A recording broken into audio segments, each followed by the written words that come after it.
It is so fun to be back here again, guys. I just am so grateful to have been invited back again to speak. Woohoo! So, I want to start with a poem before we get into the meat of our material this morning. Are you ready for this poem that I wrote? It's called When All Else Fails. Why do I wait till all else fails to come to you with all life's travails? I wait till my son is lost at sea. I wait till the sickness is eating me. I wait till my car is towed away. I wait, and I wait, and I wait. Finally, when all else fails, and the wind is sucked right out of my sails, I scream out loud, I fall on my knees, I weep and I moan. You've been right there with me. Still I run on to go it alone. My job runs out, I can't get a loan. My spouse has gone and abandoned me. I feel like I'm hanging dead from a tree. I cry louder still, my knees bloody and torn. Each day I feel ever more forlorn. But one very dark yet wonderful night, I'm filled to the brim with your glorious light. It fills me so full, I'm a spiritual woman. The light comes on. I grab onto your hand, the instructions are clear. Just stop and knock, ask and listen. So I wait no more till all else fails. I'm through with the need to whimper and wail. The first thing I do is turn inward to you. My heart is full now of peace, love, and understanding. Have any of you ever felt that beat up? Raise your hand. Of course, we've all had times in our lives when we have felt completely desperate. I have felt those emotions of despair, obviously. But what about dissatisfaction and grouchiness and inner angst? Just an unsettledness in your mind and body without really understanding why. Can anybody join me by raising your hand there? A few less people, but since we're all human, I know you've all felt it. You can't lie to me.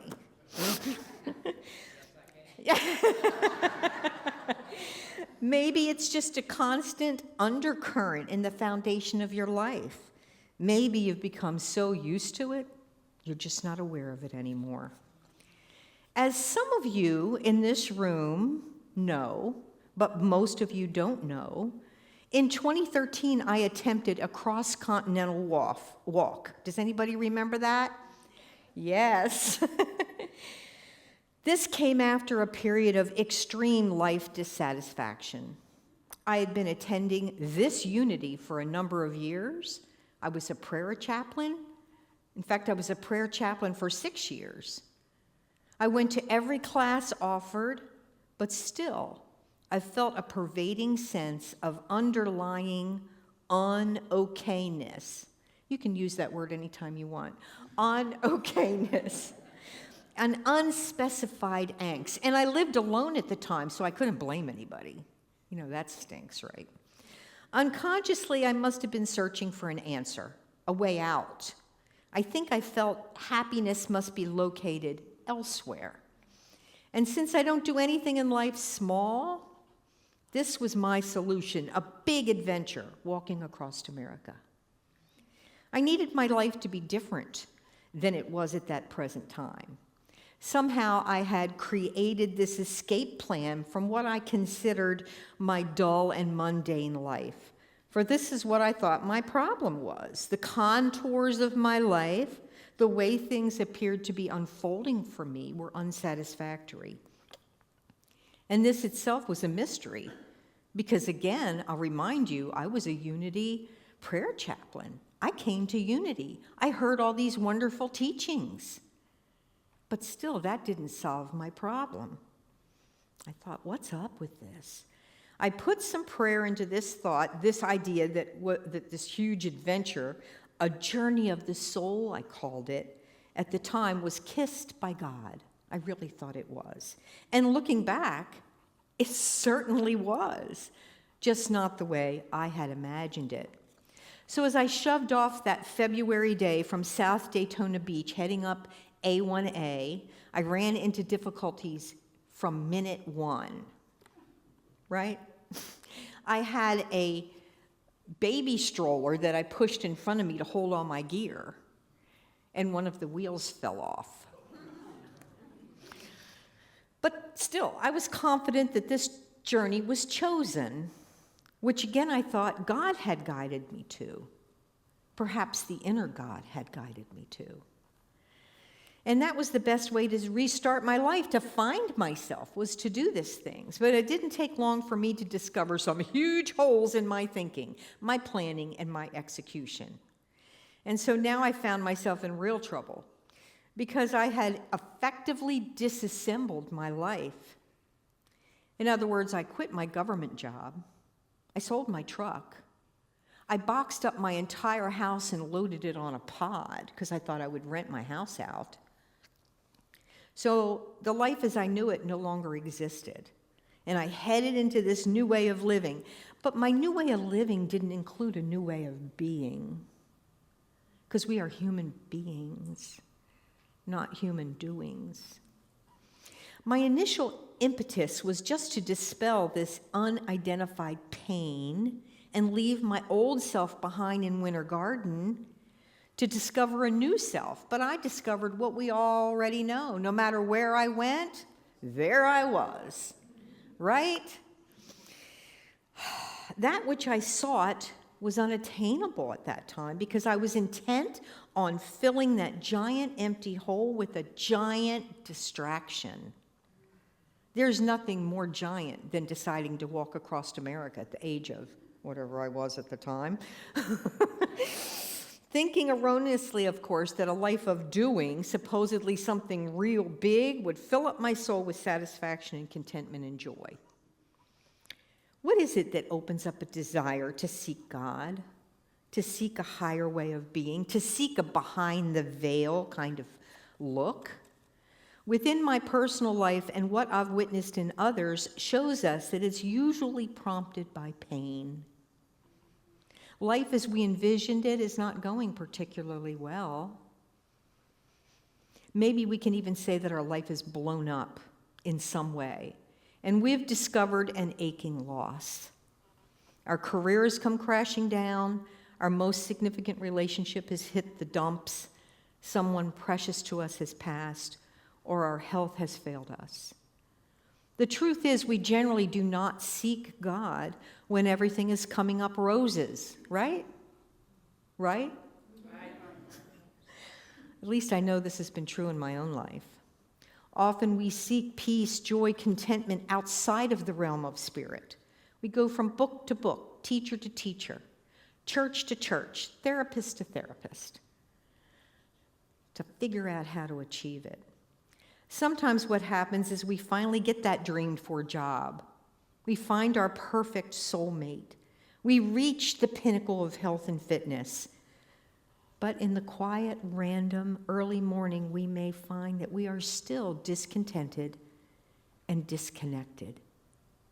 We may be ready to admit to ourselves that we just don't know how or what will grant us the answer that we so desperately want. Perhaps the time has finally arrived for us to dig deeper. Maybe more time will need to pass with additional pain, with additional life circumstances before we're ready to admit that we just don't know what to do next. We don't know what our real purpose is. We don't know why we continuously feel lost, not plugged in somehow. And silently, inwardly, we are deeply dissatisfied and perpetually out of sorts. Can anybody identify with that perpetually out of sorts? Thank you. Regardless of what actions we take, if we continue to feel unsettled, then perhaps now is the time to reach down to the deepest level. Listen, down to the cellular level, to find what garbage our life needs to let go of. Awareness may not even have lifted into our consciousness yet, but not to worry. As a child of the Creator, we will sooner or later receive a knock at the door, or in my case, upside the head. Because God desires a relationship with us, and our higher self, Our God within, the Christ in us, will not let us coast forever. I don't know how many of us sitting in this room think we're still coasting, but hang on to your hats, because the lover of us will not let us coast forever. Our higher self, being called and choosing to answer yes, is what will open your holy portal. But we have to be willing to say yes. When we finally reach a place of extreme discomfort, almost like it hurts to walk around in our skin, regardless of our outer successes in life, finally we might begin the search. Why not engage in this search now, when the consciousness of so many of us on the planet are seeking higher ground? Do you know what I mean by that? So many of us are dissatisfied with how things are across the globe. So we're digging deeper and asking for ways that we might be able to help. So this is what Brian Tracy, he's a motivational speaker, this is what he has to say about divine discontent. Quote, "Whenever you feel stressed, anxious, worried, or uneasy about any part of your life, it's your higher self's way of telling you that something is wrong." So I don't know about you, but I have many occasions when I feel those emotions, and I know it's my higher self shaking me up, grabbing me by the shoulders. And that's kind of always a good thing. It doesn't feel good at the time, but it ends up being a good thing. It's a message that there's something that you need to address or deal with. There's something that you need to do more of or less of. And we could talk all day about what that might mean. There's something that you need to get into or out of. Very often you'll suffer what has been called divine discontent. You'll feel fidgety and uneasy for a reason or reasons that are unclear to you. And I'm just going to stop here for a minute and tell you, first off, I want each and every one of you to know that before I come and stand up here, Spirit teaches me a lesson that applies directly to my talk.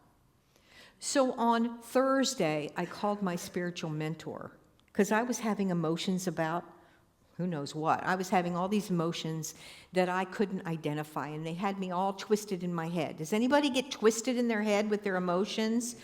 Right, we all do, because we're human beings. Anyway, she helped me realize that, yeah, I'm still a human being. And we talked about the emotions I was feeling. And I'm telling you how valuable that was to me.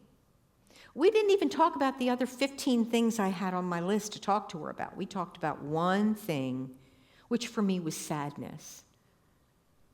I was just feeling sad about a number of things. Does anybody in here ever feel sad? Of course, we feel sad. It's an emotion. And I've grown up pushing sadness aside. No, I'm too big and powerful to feel sad. I'm too spiritual to feel sad. I'm too fill in the blank with a bunch of BS to feel sad. Okay, I'll get back to my talk. But what I did want to say is, if you need a spiritual mentor, find one, because they can be of great help to you. All right, I'm done. I'm not done, but I'm done that. So you'll feel fidgety and uneasy for reasons that are unclear to you. You'll be dissatisfied with the status quo. Sometimes you'll be unable to sleep, which is really bad. Sometimes you'll be angry or irritable. Very often you'll get upset with things that have nothing to do with the real issue. You'll have a deep inner sense that something isn't as it should be. And you'll often feel like a fish on a hook, wiggling and squirming emotionally to get free. And that's a good thing, because listen, I'm telling you, I want you to listen. Divine discontent always comes before a positive change. It does, right? I got goosebumps. Divine discontent always comes before a positive change. If you were perfectly satisfied, you'd never take any action. Only when you're dissatisfied for some reason do you have the inner motivation to engage in the outer behaviors that lead you onward and upward, and I would add inward. Because like I said, if everything's coming up roses, we just sail along, minding our own beeswax. If we really truly want to change our lives, we must do it at the soul level, deep inside ourselves. We have to ask to change me at depth. Change me at depth. Say that with me. Change me at depth. That's not easy peasy. That's not baby kindergarten stuff. Change me at depth happens at depth. In your cells, in the molecular structure of who you are. If you want to be changed at depth, let me tell you, it's not necessarily fun, but you come away so filled up. And we know now that our discontent is an important part of our spiritual journey. We accept our feelings of unhappiness or unease with the realization that those feelings, those emotions are not our destiny. They are merely stepping stones. So when I sat with my spiritual mentor and we talked about sadness, she clearly pointed out that sadness is stepping stones to love and to peace. Who doesn't want love and peace and joy? So it's okay to be sad. It's okay to cry. In fact, she encouraged me to watch a bunch of sad movies so I would cry. I haven't really gotten up the courage to do that yet. A spiritual life is a life of mystery, of faith, and of allowing. Perhaps we can find contentment in the mystery, and that is actually necessary if we're to live a spiritual life, because God is mystery. If God is to be a part of our lives, then that's just ridiculous to say. God is our life. Mystery must be a part of us. And seriously, again, God is our life. When we say, well, this is my life and how I live it, no, God is your life, and this is how you choose to live it. So when I made the decision and the plan to walk across America, I was desperately searching for answers to my deep discontent, and I ended up being lost in the mystery of that choice. Yet on the other hand, it was the single greatest decision I ever made.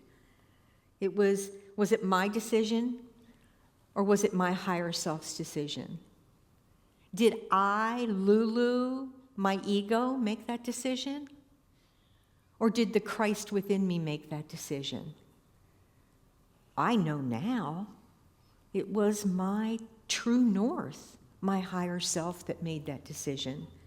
Because then I made a giant leap forward, a huge leap forward.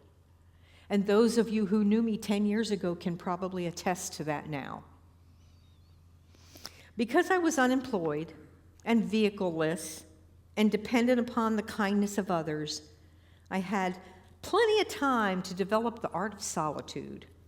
I learned a type of emptying of self, and once I emptied myself of myself, I received the breath of the divine. Who here wants to feel the breath of the divine? Raise your hands, because you know you do, or you wouldn't be in this church. And that's priceless. The incredible thing about solitude and emptying of self is that it works 100% of the time. Here we have the opportunity to listen deeply to guidance. Here we have the amazing and miraculous opportunity to experience our teacher right next to us and within us, guiding us. Our own true north leads the way. We're brought to an understanding that what we once identified as divine discontent was really a deep yearning within to connect with spirit, with source. Yet in order to merge with the divine, silence is needed. Silence is the language of God. Take silence into your times of meditation. Set your alarm on your phone to go off every hour, every 90 minutes, every 2 hours, and take 2 or 3 minutes just to stand in the stillness and the silence with a heart of gratitude. If you do that throughout the day for many days and weeks in a row, it will change your relationship with source energy. I promise you this. If we seek out God with an open and willing heart and ask to be changed at depth, say that with me again. Change me at depth. Again, change me at depth. We will be gifted with unspeakable peace. Our divine discontent will lift. Maybe not in that moment. It'll be replaced, if even for a moment at a time, with that peace that passes all understanding. It will, I promise you. And isn't this what we want more than anything? God's peace? Of course it is. Of course it is. So I pray that you will asked to be changed at depth. I ask that you will be willing and open. I ask that your hearts will just crack open and accept all that is pouring and streaming into you. You will be the lucky ones, the happy ones, the fortunate ones, and we will too, because all that will pour off onto us. Vibration. We are energetic, vibrational beings. So amen and namaste, meaning the divinity within me is honoring and recognizing the divinity within you. Amen.